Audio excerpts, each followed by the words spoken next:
অবশেষে মাশরাফি বিন মুর্তজাকে ছাড়াই অনুষ্ঠিত হতে যাচ্ছে বিপিএল ২০২৫।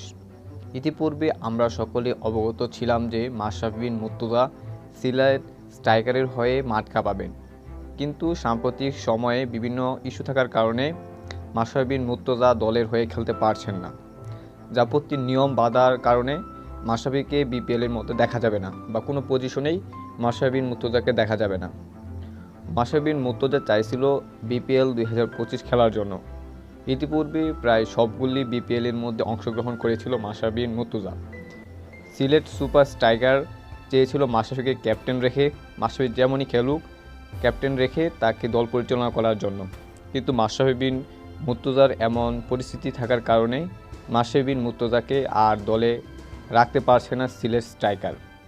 কারণ হচ্ছে মাশরাফির বিভিন্ন আপনারা সকলেই জানেন ইস্যু থাকার কারণে অনেক ক্রিকেটের অনেক পরিবর্তন এসেছে, কোচের পরিবর্তন এসেছে এবং বিসিবির পরিচালকদের পরিবর্তন এসেছে, এবং মাশরাফি বিন মুর্তজার সবচেয়ে বড় প্রবলেমটা ছিল সেটা আপনারা সকলে অবগত। কিন্তু ভাবতে অবাক লাগছে যে মাশরাফি বিন মুর্তজাকে ছাড়াই অনুষ্ঠিত হতে যাচ্ছে বিপিএল ২০২৫।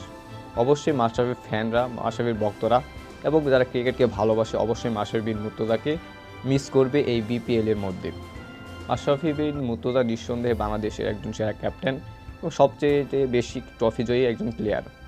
তিনি যতবারই খেলেন দলকে ভালো মতো নেতৃত্ব দেন এবং দলকে ফাইনালে তুলতে সক্ষম হয়। অবশ্যই মিস করবে ক্রিকেট ফ্যানরা মাশরাফি বিন মুর্তজাকে।